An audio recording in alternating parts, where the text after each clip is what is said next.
योगी आदित्यनाथ ने जैसे ही इस हत्याकांड के बारे में जानकारी दी, उन्होंने 3 घंटे तक हाई लेवल मीटिंग करी, लेकिन बैठकों का ये दौर थमा नहीं। एक के बाद एक बड़े रैंक के अधिकारियों से, प्रशासन के जिम्मेदार अधिकारियों से, पुलिस प्रशासन के अधिकारियों से बातचीत की जा रही है, उनके साथ बैठक की जा रही है।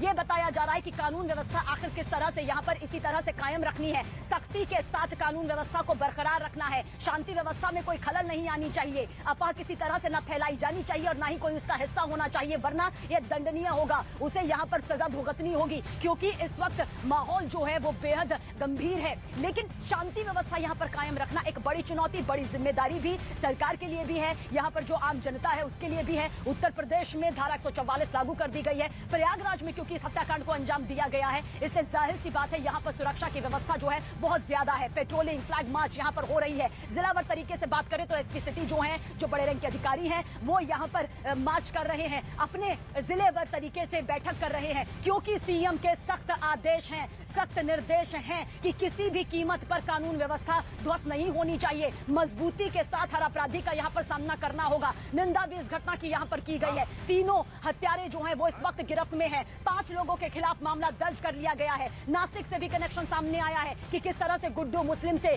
बात यहाँ पर एक शख्स की होती थी जो इस वक्त हिरासत में है। शाइस्ता परवीन का इंतजार किया जा रहा है, क्या वो अब आएगी सबके सामने? अब क्योंकि बेटे असद के तो जनाजे में वो आई नहीं, लेकिन क्या अब पत्नी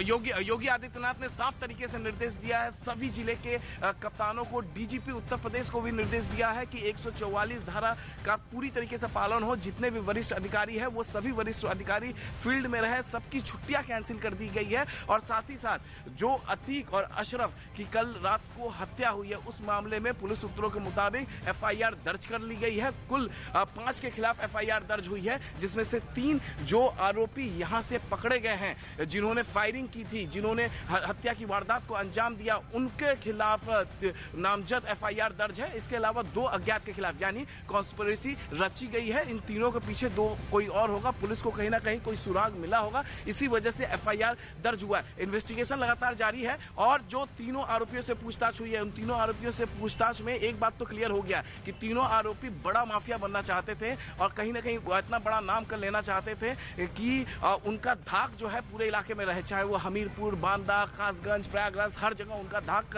चले। और उन्हें यह भी मालूम था कि अतीक का नाम अब खत्म हो रहा है, अतीक का जो खौफ था अब वो खत्म हो रहा है और एक बड़े माफिया को ही मारकर एक बड़ा माफिया वो बन सकते थे, इसीलिए उन्होंने अतीक और अशरफ को चुना था। फिलहाल जो पुलिस इन्वेस्टिगेशन में अभी तक निकलकर सामने आया है, पुलिस के इन तीनों के बयानों में कहीं ना कहीं विरोधाभास दिख रहा है और यही वजह है कि थोड़ी देर बाद तीनों आरोपियों को आमने सामने कराकर पूछताछ किया जाएगा। पहले 2 को कराया जाएगा, उसके बाद फिर 2 को कराया जाएगा, फिर तीनों को एक साथ बैठाकर जब पूछताछ किया जाएगा तब जाकर सच्चाई निकलकर सामने आएगी। तो वहीं पुलिस इन तीनों आरोपियों को कोर्ट में भी पेश करेगी। कोर्ट में पेश करने के बाद सीधे ये न्यायिक हिरासत में जाएंगे, जैसे कि उत्तर प्रदेश में नियम है, और फिर उसके बाद पुलिस इन तीनों का रिमांड लेगी। मैं एक तस्वीर आपको दिखा दूं, ये क्राइम स्पॉट की तस्वीरें हैं।